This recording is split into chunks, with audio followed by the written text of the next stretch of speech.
Hello everybody and welcome back to my channel. So, today we are taking a look at the podcast I've Had It, where Alex Baskin, who is the executive producer of Vanderpump Rules, was interviewed. It's a very interesting podcast from a different perspective of two people that never really have watched the show, with them interviewing the executive producer that has seen everything and then some, and is the one that is handling like the contracts with everyone from Vanderpump Rules.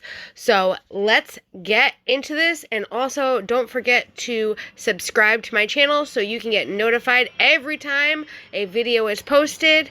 Make sure to hit that like button, and I now have channel memberships, super thanks, all of that great stuff. So check out all of that. All right, let's get into it. Another outstanding performance. I mean, the clap-ons over here at I've Had It. I mean, the claps, they're just absolutely getting fantastic. There's just no question about it. You know, maybe I should go on America's Got Talent, and I could go and do my claps. That would be really groundbreaking television. Wouldn't it though? Yeah. I mean, you're already like a sensation in the podcasting world. Yes. I think, why not take it to the tube? Yes, for sure. I just want to say, Jenny, we had lunch just now, and I spilt my entire water on you. You did. At the table, and you were so sweet and so gracious, and I really appreciated that. I apologize profusely. You know, I forgive you. And it was literally water off a duck's back. And I was the duck. You were the duck, for sure. I want you to know, if it were iced tea, I would be dead. that came from a Stanley cup, my response would have been, instead of, oh, don't worry about it, it's just water, it'll dry. Because I'm wearing a all white linen suit, listener. If it would have been that iced tea with all that damn sweetener in it, it would have been, God damn it, Pumps. You might have strangled me with your bare hands. Yeah. So you're lucky. We're all lucky. The world is lucky that it was water. Yes. The patrons of the restaurant are lucky. Everybody. Everything, it was meant to be, the spill. Clearly was. Okay. Pumps, what have you had it with? Oh my gosh, Jenny, I have just been dying to pull this one out. Okay, let's hear it. There's this new thing called Gift Fools, F-U-L-S, gift, F-U-L-S.com. And what that is a registry for birthday gifts that you put the link of what you want for your birthday on there, and you send it to your friends, like high school, college age friends, for them to buy you things for your birthday. And it gets better. It's not just like little best friend necklaces that everybody wears one half of the heart. We're talking $100, $200, $300 items on the wish list for the child's friends to buy her.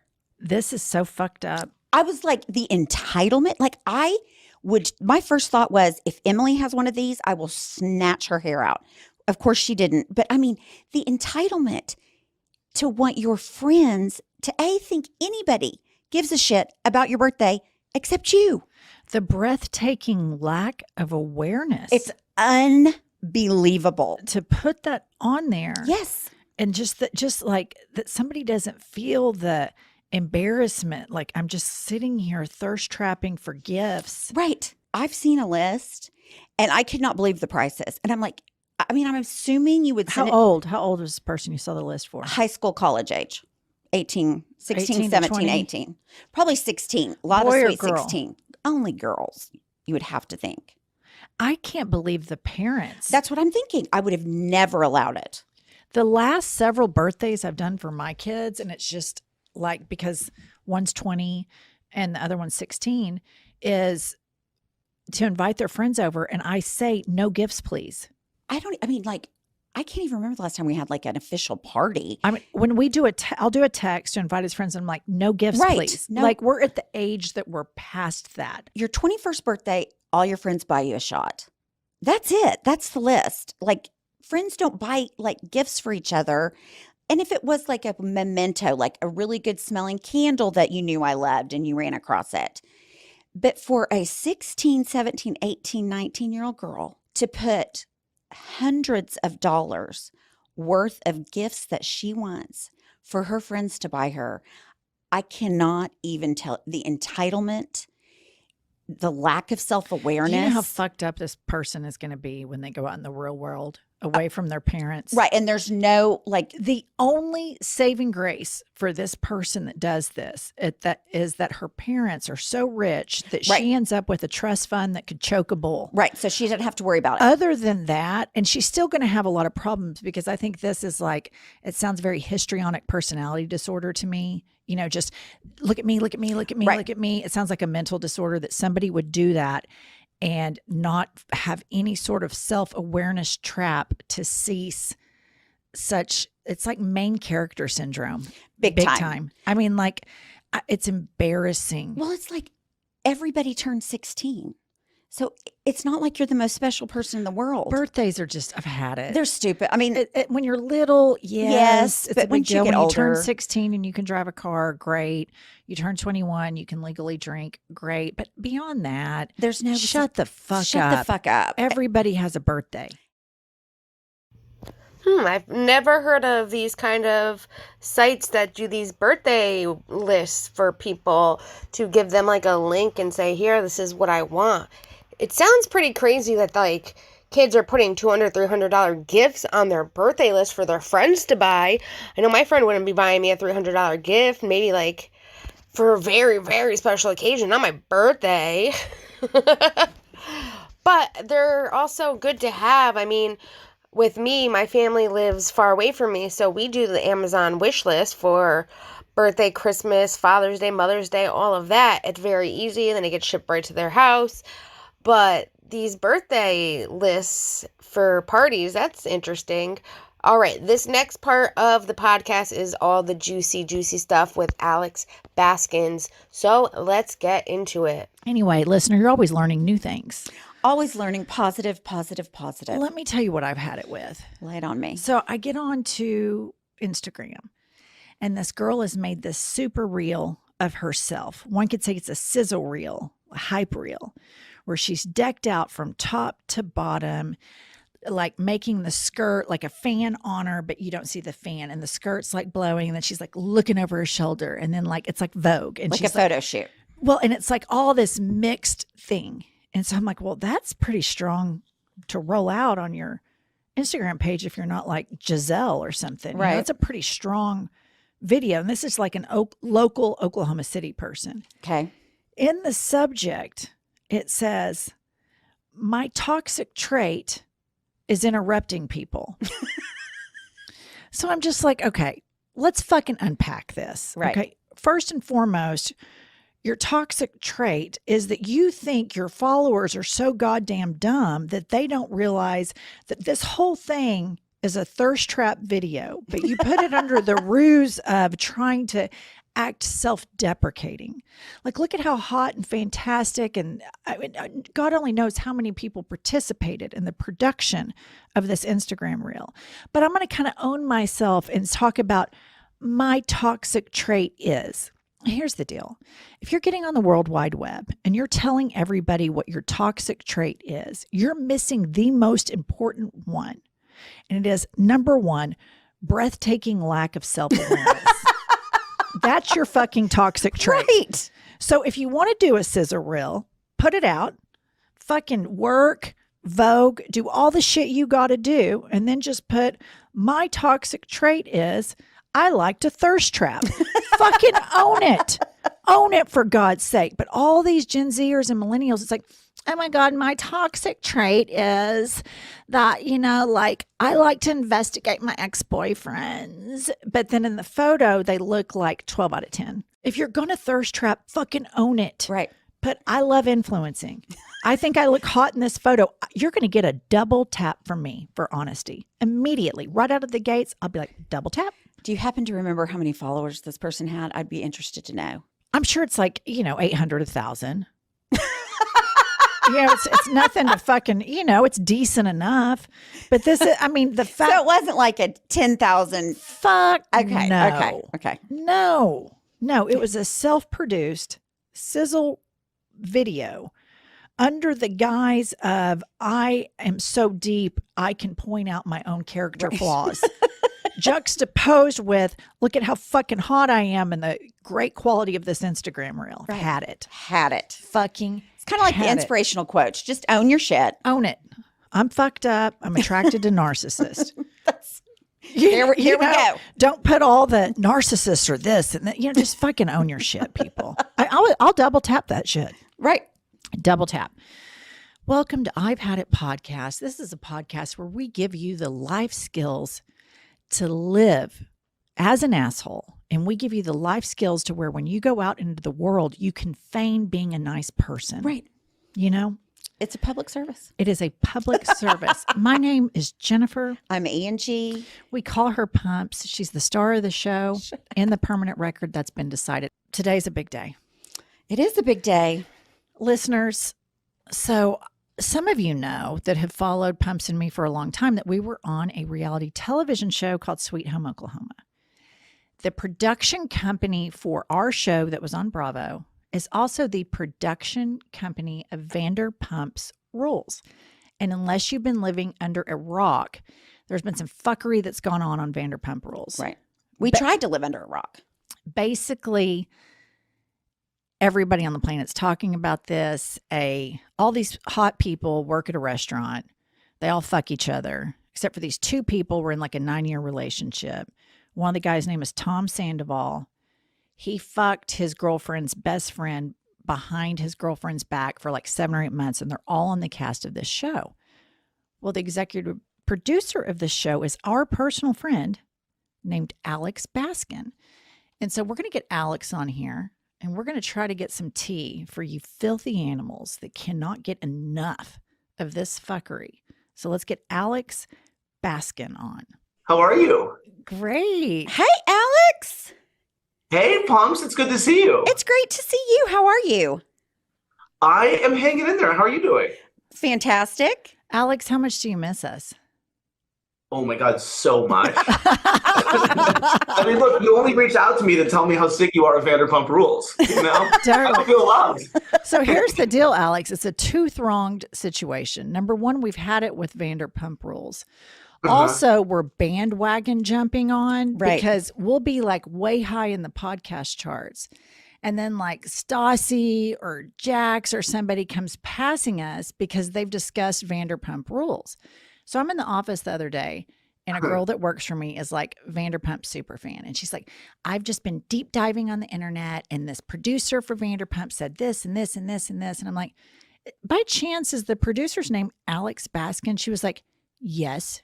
Do you know him? I was like, yes, I do know him. She's like, you've got to have him on the pod. So I'm like, I'm going to do that. I'm going to text him right now because I love that guy. And number two, we want the Vanderpump bump and we also want to bash it. And so there's just not a better person on the planet to do that with than you. I'm happy that I can help you fulfill both of those throngs. Yes. It's obviously we've kind of had it with Vanderpump, but in being a good podcast host, which both Pumps and I are incredible at that. I mean, that goes without saying. I watched the season finale and then the 3 reunion episodes over the weekend. So I feel pretty versed, but in case our listeners don't know what's going on, let's give a Cliff Note version. So basically, bunch of hot people in LA, 30 to 40, work for a gal named Lisa Vanderpump at a restaurant. They've all kind of fucked each other, but there are 2 particular people, Tom and Ariana, who were in a 9-year-long relationship. Raquel was the best friend of Ariana. Tom and Raquel started fucking behind everybody's back, and all of this came to fruition in America on national television. You just described the past 10 years of my life, so thank you for distilling. No, seriously, because my daughter hijacked me. I mean, I didn't watch it in preparation for the podcast. There was nothing else that could be on in the house during the reunions. And I'm sitting there halfway through and I'm like, Emily, all of these people have had sex with each other, right? And she's like, oh yeah. And I'm like, so what's the big deal now? I don't like the best friend thing. I mean, that's a huge violation for sure. But I couldn't help but notice that there was a ton of outrage about it when they've all had sex with each other and they've all been in relationships with each other. Yeah, I mean, look, I definitely think the reaction to it is outsized all the way around. You're right. It's, this scenario has played out in different forms in this series over 10 years. It's a little bit different because I think of the deceit of it, the betrayal of it, the fact that it was something that was ongoing. Right. But the outrage, is pretty significant considering, no one really has clean hands. I think the reason that, that the show has existed the way that it has and sort of, thrived over 10 years with some ups and downs, and there were some seasons that weren't great, is the fact that it's a group of genuine friends. We didn't put them together for television, and they do these things to each other and then somehow bounce back from them, which, I can't even identify with these things happening in someone's life, period, let alone then, hugging it out and living to see it happen again. But this was pretty extreme. The other thing is, I think for the show, the reason that this sort of became the sensation it was is when it happened in our production cycle. So the fact that Ariana discovered this, we were out of production, but we were heading into a reunion where we get the entire group together and they talk about everything that happened. She discovered on Tom's phone, exchanges, we'll call them, between him and Raquel on March 1st. She told us on March 2nd. On March 3rd, we were up and running again. And we shot. You bet your ass you were.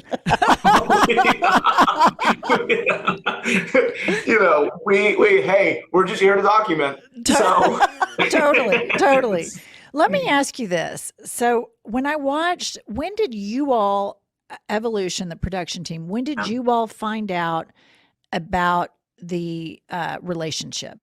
Well, we had heard a bunch about it. We had heard about Tom and Raquel hanging out, and there were suspicions, and we covered that in the end of the season, which was in September. So that's when we actually shot what happened at the end of the season. But we didn't know that it was anything more. And by the way, Ariana herself had heard about this and had talked about it on camera, and trusted Tom and trusted Raquel. So we really didn't know for certain until Ariana herself discovered on Tom's phone that there was exchanges between him and Raquel, and Tom had to come clean. Did you have suspicions like prior to this? Because the episode that I watched, one of the reunions, it flashes to Ken, who's like, I don't know, 75, 80 years old, right?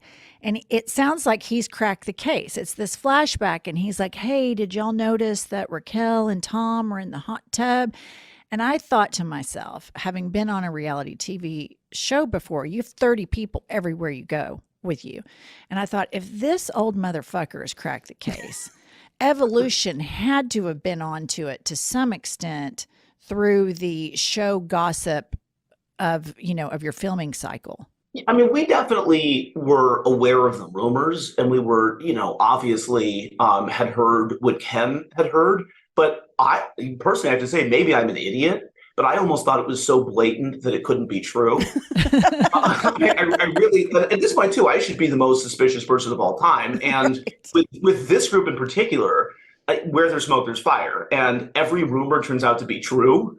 So I didn't really know what to make of it, and I had just presumed, that it was like, oh my God, like that is so devious. Like I don't actually believe it. That's one thing I want our listener to know. Like, so I'm new to this. I don't watch the show, but I watched it. But what amazed me about the reunion is these people, all of the people, the cast members, it is literally like the comment section of a social media post all in one room having verbal conversation. Right. It is like, it is keyboard courage manifested to real life. And then it's like the gal that got cheated on, just casually, this other gal named Lala is like, oh yeah, I ate her out once and her boyfriend watched. And they just throw it out there super casually, which here's the deal. I don't have a problem with that. I'm not a prude. But at the same time, sometimes they've all fucked each other. Lala's eating this other girl out. Then they're all so mad. Sometimes I had a hard time reconciling, like, y'all have all fucked each other and everybody's eating each other out. So what's going on? Yeah. That's kind of how Yeah, I mean, I think for those that don't watch the show to know, yes, this could be what it appears. But what these ladies might not realize is that all those things that are being brought back up were way in the past. People have grown from these experiences, moved on, and none of these other things, though completely still wrong in the sense of cheating and all that, none were as bad as this. There has never been a best friend and a 7-month affair that was hidden, even in filming. Like, this was. I think that was a huge thing, and though none of them have clean hands, except for literally Katie, they have all matured from these moments in their lives and have made them into the people they are. I think the big thing, too, is that Tom, who swore he was authentic the whole time, he was on Vanderpump Rules completely hiding who he actually was. He really wasn't authentic. We found out he lied about Miami girl. There was another cheating moment with some girl from San Diego, I believe Ariana said, in Call Her Daddy, which, if you haven't seen that podcast, please go check it out on my channel. And then this affair with Raquel, who was Ariana's best friend. Tom, who sat there and said they were hiding this and that, really wasn't. Ariana hid nothing. It was Tom that was pretending to be who he really wasn't. And he didn't want to look like the bad guy.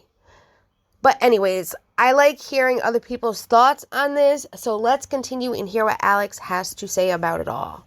I think what they would say is where they felt like it was a greater betrayal is they've all openly done that stuff, and they've had indiscretions, and they've had, moments of weakness, or done things that they shouldn't have done.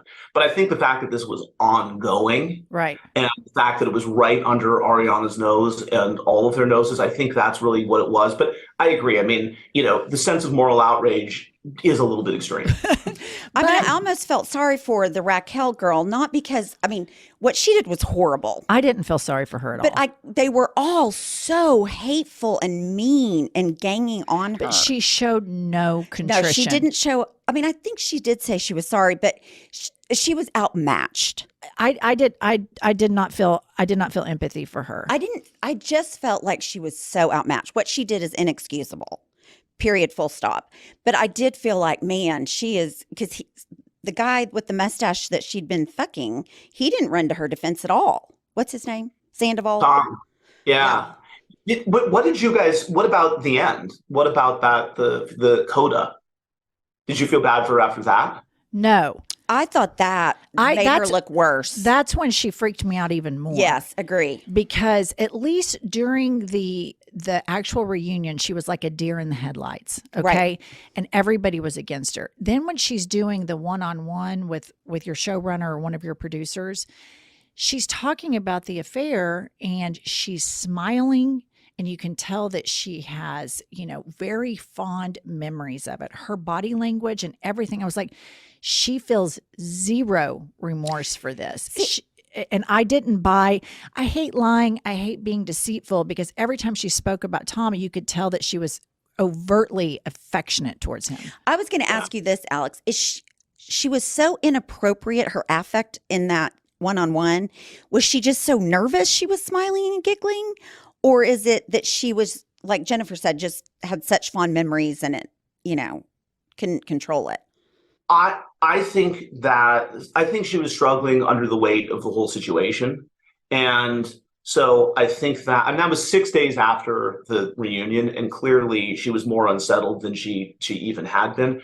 She's the one who initiated that conversation. So, the showrunner, certainly Jeremiah, was prepared to have it and then asked her a number of specific follow-up questions. But we didn't know that was coming. I mean, we were, one of the conspiracy theories we're dealing with, and there are a lot of them out there, is like somehow that was staged or it didn't really take place after the reunion. And you guys will appreciate this. It's because, she was wearing the same wardrobe that she had worn before. And it's like, because we match wardrobes. Because you're there in pickups. Right. Yeah, exactly. Right. So it's like there's nothing, to catch us on there. But I really felt like it was someone who was having a really hard time handling the whole situation, and it was saying the things that she wanted to say. It was just like, I'm not going to toe the line that I did anymore, and stick to a certain story that I was asked to tell. This is what happened. And so I felt for there. And look, I have concerns about everybody involved in any of the shows, because I think but especially this, because the public reaction to this is so intense. Yes. And we struggle with that because, like, look, are we in part to blame for that? Obviously, we're making the most of this, right? I mean, we're milking it, but on the other hand, like, I do think that it's important for people to remember it is just a show, and yes, these are people's real lives, and they did the things that were covered. But it's like, come on, man. I'm glad that he touched upon this. I think for me, I felt like this was, yes, Raquel not wanting to have to stick to a script, but she was lying still. Like when he asked her if she went to St. Louis and met his family, she was like, I don't know what you're talking about. I've never been to St. Louis. Which, I mean, if you were up on all of this info, it had already come out that she had been home with Tom and had met his family, and they supposedly knew what was going on. I do think she was finally seeing the mess that she had caused and mentally was realizing this was not who she ever wanted to be. This is not something she ever wanted to do. She was fighting the feelings that she had for Tom and just mentally all over the place. I might not have much sympathy for her and what she has done, but I really do hope that she's gotten the help that she needs and has worked on becoming the person she wants to be, and has set some morals in her life to better it, and, know that things like this will never work out and will always get you nowhere. I will say this too, the people wishing harm to her, saying nasty, hateful things like that she should kill herself, cut the bullshit. She might not deserve sympathy, but you nor I are the moral police. And karma, we all know, is a bitch. When you do shitty things, karma will come, and she needs to live with what she's done. But I also do hope that she has learned from all of this in the end. She is going to have a tough time all on her own, and if you are extremely bullying her and nasty to her, karma will come around for that. I mean, that's just how it works. I might not like her, but I'm also not sitting here saying the most outrageous, nasty things to her or about her. Anyways, I needed to point that out because I've gotten comments saying that I'm being so nasty and promoting people to attack her, and I have never even attacked her or promoted anyone to attack her, and I don't condone that shit. I've said it since day one when people were leaving nasty reviews on Schwartz and Sandy's review page to cut the shit. There was no need for even that. I think it's extreme and too far. But anyways, let's get back into this. Okay, I have two questions. Number one, were Sandoval's tears real? Or is he just kind of one of those manipulative crier types? I thought those were real. I thought he was overcome with emotion. I thought he's having a really hard time with all of it. I thought that was real. Clearly, he wasn't telling the full story, right. But I thought that I thought that was real. I saw him struggling that day. That was not someone who showed up and put on a performance. And by the way, if it was fake, then and if he were acting the entire time, he might have done it differently, right? Because then he would have come out theatrically from the beginning. He would have said, I am so sorry. And he certainly didn't do it. Well, and he certainly would not have said, we fucked, but she had her shirt on. It was so hot. I mean, right then I was like, that motherfucker is a dick. He wanted it both ways. He wanted to blame Ariana for the affair and say that she was cold and had intimacy issues. And he wanted to blame his moral shortcomings and all of his lies and all of his deceit on her. While at the same time, he wanted to say, I'm so sorry I hurt you and I love you more than I've ever loved anybody. And to that, I would say he's very duplicitous morally, which leads me to a diagnosis of a narcissistic personality disorder. I just want to go my on diagnosis. The permanent record that Jennifer is not a therapist, nor does she play one on TV. She's a great designer, though. Yes. Great designer. Yes. And an armchair psychiatrist. Yeah, well, aren't we all? And that's kind of the fun of watching the shows. I mean, I think that you can feel like a piece of shit for doing it, but I think that you can try to. My thing is, there's a difference between explaining and justifying. And what I had said to him is, explain, but don't try to justify, because you should talk about what was going on in your life, what was going on in your relationship when all of this happened, but you are in the wrong, objectively, right? And I think that he ended up getting defensive, and that didn't suit him well. And then he was offensive, obviously, in the end. And when he made that comment to Ariana, like, we were in the control room. I'm like, oh shit, that is not going to land well. No, that made him look horrible. Let me ask you this. So obviously we've been on a show before. We know kind of behind the scenes how this shit goes down. One thing that was different is typically when the cameras go down, they're down. But during the whole reunion, I mean, y'all are fucking milking that cow. I mean, y'all follow them like a fucking heat-seeking missile. I loved that. That was really good. I would hate it if I were them, I have to admit, because when you have cameras following you, you just want to be like, leave me the fuck alone. But he kind of acts out, and he's like all on one of the producers, and he's like, leave me alone. I just want to talk to her. Just stop filming me. There have been rumors, per my office manager that educated me about this whole scandal. There have been rumors that he tried to persuade and get adversarial with production outside of what we saw in the reunion show. Like once y'all started filming the reveal of the affair, that he was very adversarial with Evolution, with you all, with production. Can you throw us a bone on that? Yeah, I mean, I will, again, to the credit of this group, we found out about this, like I said, on March 2nd and March 3rd. We were filming. Like, we filmed that next day. But at one point, he was pissed at us and didn't want to keep shooting before the reunion. I wouldn't call it adversarial, and I'm not even being like diplomatic. I really, because we were still talking and we were figuring it out.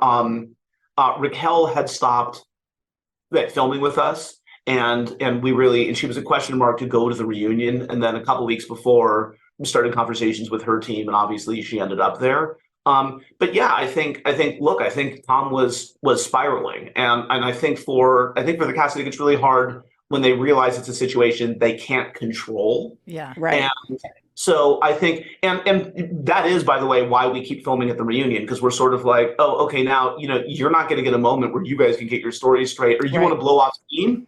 Not happening. Like, we're so Alex, if I was in your position, I would do the exact fucking thing. I would have cameras on these fuckers nonstop. Having been in their position before, although our show that we did with you wasn't controversial, I understand the filming fatigue. I know what it's like. Even if it's a very benign thing, you're just like, I just want to be alone. I just want everybody away from me. But if I'm you, I mean, I would be on them like a tick on a dog. Every camera you could put one, I'd have it there. You couldn't go to the grocery store without somebody talking about it. I mean, it was everywhere. Jennifer and I were like, who cares? Da, da, da. And then, of course, we got sucked in.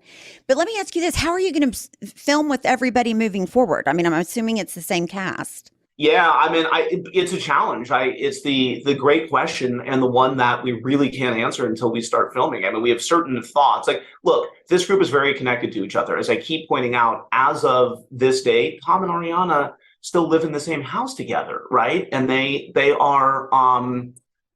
We'll see if that. Hold up, they live together still? They live together. So they did that reunion, and then they went back to the same house, and you're telling me they live together? Now, they've both been out of town a bunch, and so they both have sort of proceeded separate lives, but technically they live together. I mean, that is they share a domicile. So so we'll cover that. We'll sort of see where we were. I did know, though, after the reunion, there was initially a thought that maybe we would just continue the next season right after, and we obviously needed a break. What are you going to film after that? Right. Let me ask swinging you, drinks at the restaurants are going to be interesting. Are they all coming back? Raquel, Ariana, and Tom Sandoval. I anticipate at this point that they will all be back. So I don't know definitively, because we're sort of, we're figuring that out. But so as of right now, Alex believes they will all be back. He's not 100, but he doesn't see why not. So for those hearing this or that, this is from the guy that gives them their contracts and discusses it with them. I don't know how they will film all together, but as a fan, I've always loved seeing their next steps in life. Let's see what else Alex has to say. But I would, I strongly think that they will all be back. We know we're documenting this friend group, right? And the audience has an expectation that they will see the fallout of this, right? And not just see sort of separate camps talking about it, or moving on into a different phase of life, but this is what they want to see, right? And so that's where I point out the fact that, as of now, until the transaction takes place, Tom and Ariana share a house. So it would be, the truth is, we wouldn't be capturing the accurate story, the real story, if we didn't cover that. Right. So I think that'll all resolve. I mean, I don't, you said, have the hard and fast answers, but in a lot of ways, this group is stuck with each other anyway. I mean, right. And they've been in each other's lives, for a long time, and they've shared a lot together. Tom's friend, his closest friend from St. Louis, passed away recently, and everyone in the group reached out to him, my understanding, to express condolences. And so, I thought that out of tragedy, that was sort of a really human interaction. Interesting. Listen, I'm glad to hear that, because even as much as I dislike someone, if they were once a friend, I would send condolences, whether publicly or privately. I can respect that. It also doesn't take away, though, from the actions happening at that time, too. Those don't get forgived, but I can understand the loss. Let's keep going. And so that happened. So I think, all of that is to say that we'll figure it out. I don't have any answers now. And it isn't like we're, at this point, putting a schedule in front of anyone and saying, hey, look, it's Tom's dog's birthday. You all have to show up, and it's a potluck. And what are you bringing?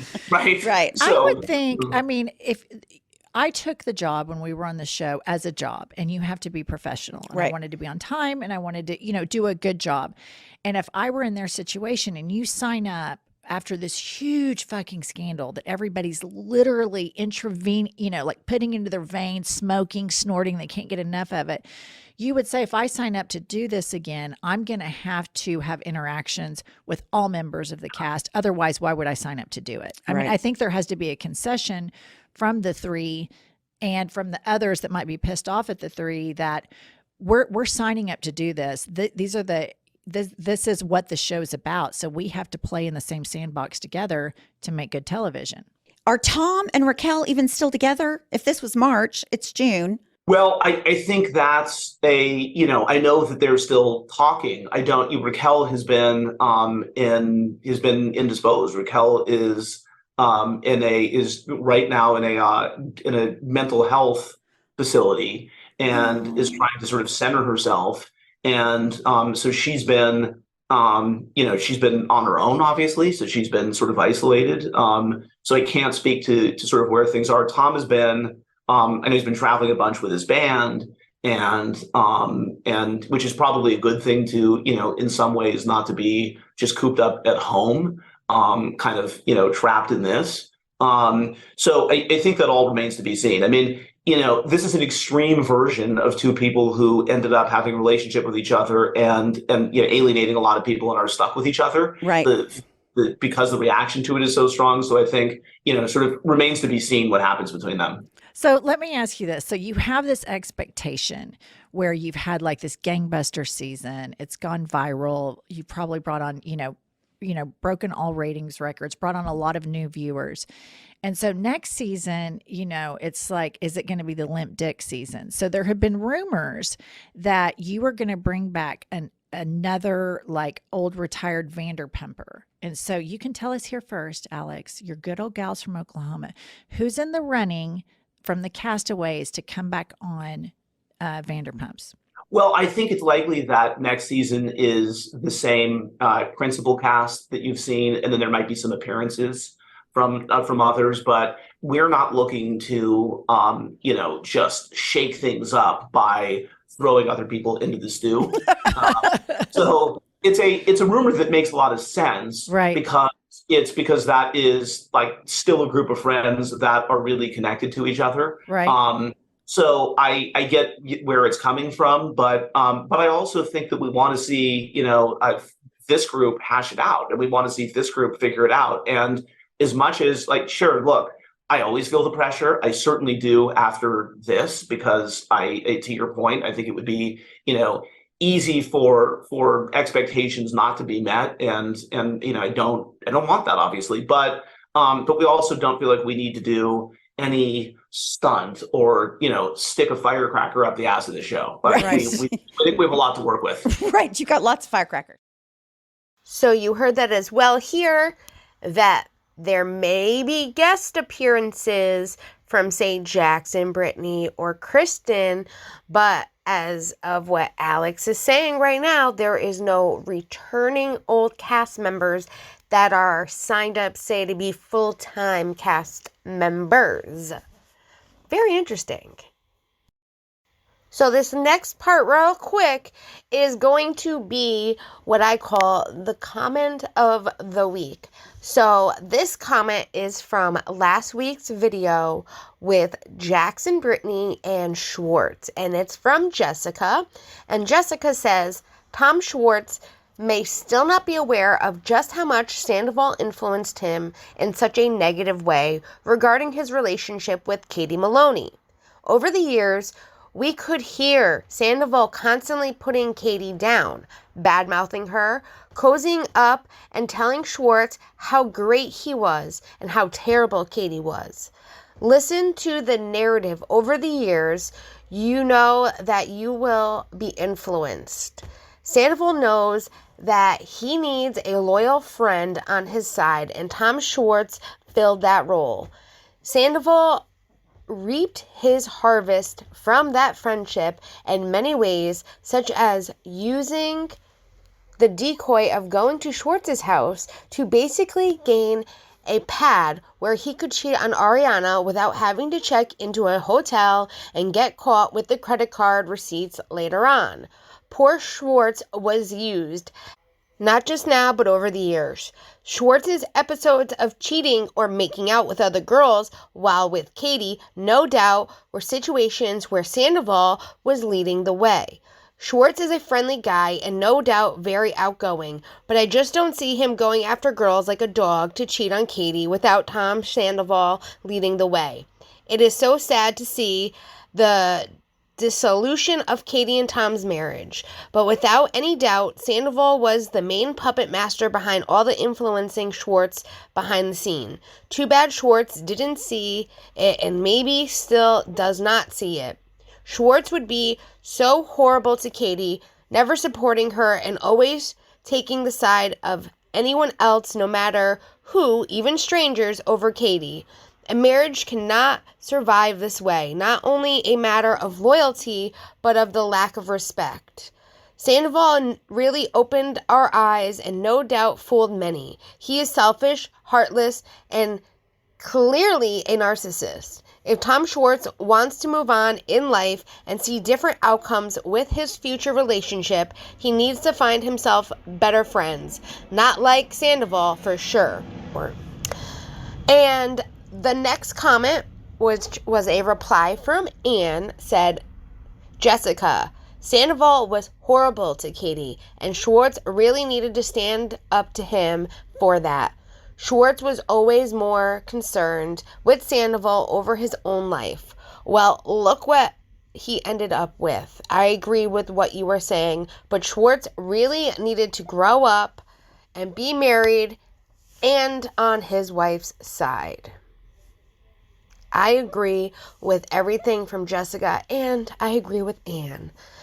Our next comment of the week is actually from Tiffany, and it was a super thanks for $1.99. Thank you, Tiffany. This is my first super thanks, so I so greatly appreciate it.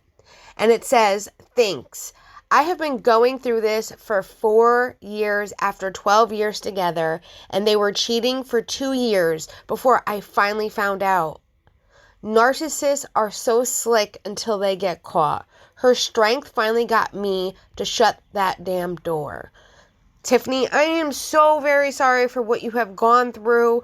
You do not deserve that. No one deserves that, especially you. You are so sweet and so kind. Thank you again. And I am so happy that her strength got you to shut that door, because you are so much better off without all of that bullshit. I know it might not seem like it right now, but I promise you, when you look back at this, you are going to be thankful. And I'm thankful to have you. And if you ever need anything, I am always here for all of my subscribers. So please don't hesitate to email me, DM me, anything.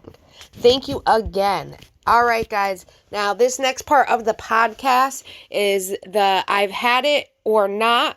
And he does talk about Vanderpump Rules before this podcast ends. So let's get into it. Okay, Alex, now we're going to play a game with you called Had It or Hit It. Oh my God. Welcome to Had It or Hit It. I would hit it. Had it. I hit it every day, sometimes twice a day. All right, Had It or Hit It, Tom Sandoval's mustache. Had it. Yeah, it was bad. Great answer. Okay. Yeah. Had It or Hit It, reality stars that release music singles. Oh, hit it. I think it's so good. Like, are you kidding? Don't take that away from me. You know, when we were coming up with this list, I mean, Pumps and I, we should have released a single. Maybe our show would have been on TV longer. Right. You guys missed the boat. You're like, look, you can forgive it. It's never too late. That's probably why we failed. We did not release a single That's and right. have like claw nails. We did not fail, by the way. I had it to that because it was a really fun show. Totally. We did really liked it. Yeah. No, we loved it, and we're so happy we did it. We really are. Okay. Had It or Hit It, restraining orders. Oh my God, I had it. That was such a pain in the ass. And we had to literally count out 100 yards, like come up with, contingency plans upon contingency plans. Like I hate it. So not into them. Yeah, no, I thought that whole thing, I was like, oh, having dealt with restraining order, I thought, what a pain in the ass. Did she end up dismissing it? I think I heard. She did end up dismissing it, but it just was such a pain in the ass that day because didn't have 100 yards to spare on the stage. Right. So we did come up with separate trailers, and Andy said, "Do this do-si-do," and it was so annoying. Yeah, no, I can only imagine. Okay, Had It or Hit It, Andy Cohen. Oh, I love Andy. He's the best. Same. Hit it. And Andy is great. And I will say, too, that not only do I think that there is simply no one better at hosting these, he is he's an EP on all of the Housewives. He's not an EP on Vanderpump or the other shows that I do. And what I like is he really loves the shows and loves the people in them. And it's great. And, he's been personally a big supporter. So I love working with Andy. Grateful for him. I was very impressed with how he managed that. I was also impressed with Lisa Vanderpump. I thought they both were, the adults at the table. I thought they handled all the hysteria and the personality disorders of the remaining people on the stage very well. And you could tell that both Lisa and Andy cared about the people. Right. And we're like, hey, I know this other side to you. And I don't like it when you behave this way. And I thought, for considering how messy that gets, they both were excellent. You could tell that the cast really appreciated and respects the two of them. Lisa's placement was quite literally different than it had been in other Vanderpump Rules reunions. So usually she's seated next to Andy in sort of the host position, but we actually positioned her close to the obviously side of the room that was in peril in that. So because it needed to be rebalanced. I mean, because the Toms and Raquel needed all the help they could get. So Lisa was closer to them. And Lisa came out from the beginning, and obviously you saw some of the exchanges between her and the rest of the group where, she tried to sort of provide a little bit of a counterbalance. Right. Well, right. And what I would say in response to that, having been on television, if you don't want to be exploited, simply don't sign up to be on reality. Don't do it. Right. I mean, it's very simple. Like, you don't like drag queens? Don't go to a drag show. You don't want to get exploited? Don't sign up to be on a reality TV show. So any sort of narrative that victimizes, the the people that sign up for it and crucifies the production companies, that's kind of your job. I mean, like, you found out about the affair, cameras are up immediately. Everybody been furious had you not done that. Right. Exactly. Yeah. Okay, final one.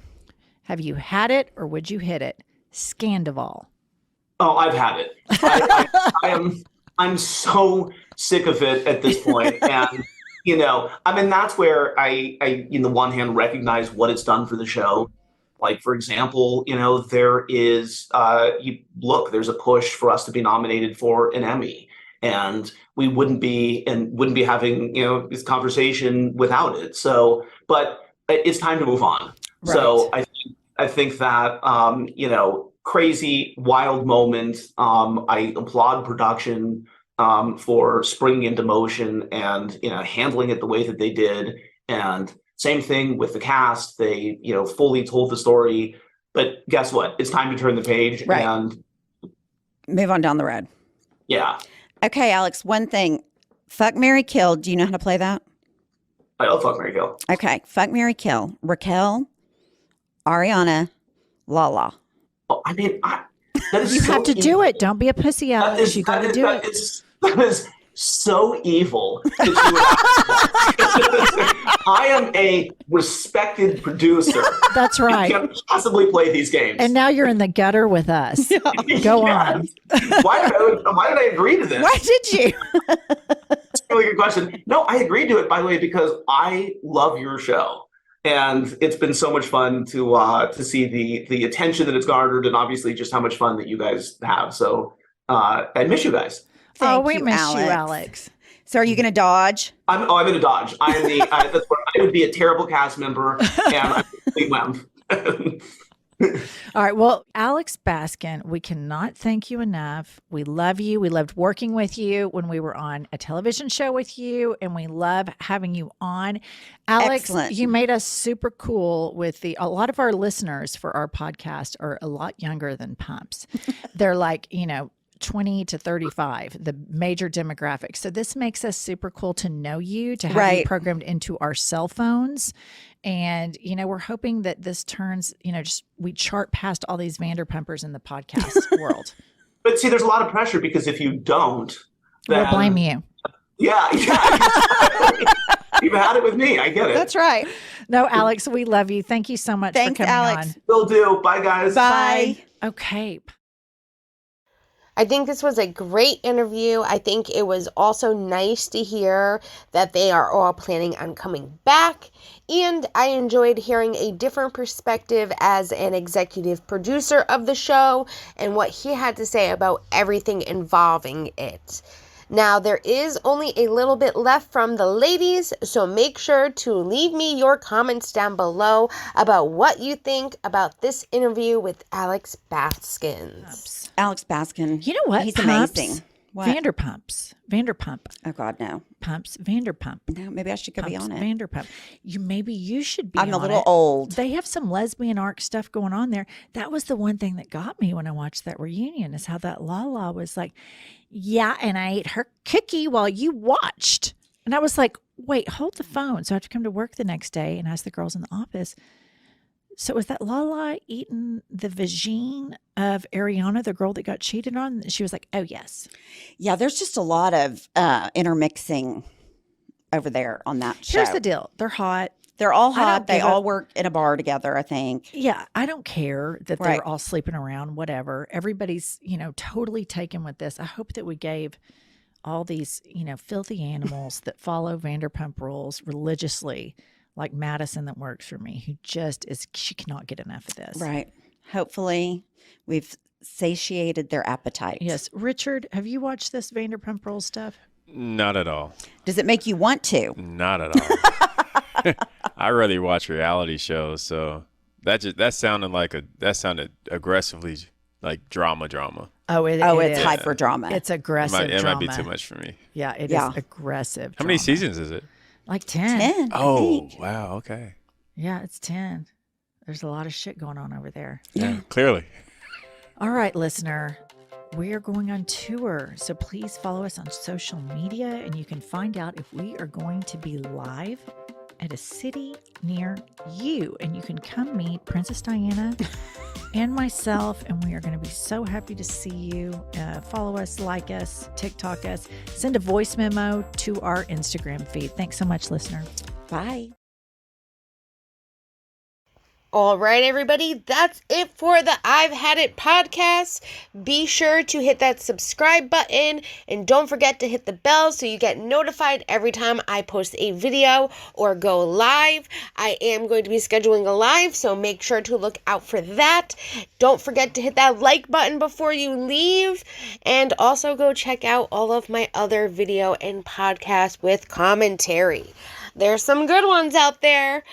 Also, I hope you check out the channel memberships, and I hope you all have a great day. I will see you guys soon. Bye, everyone.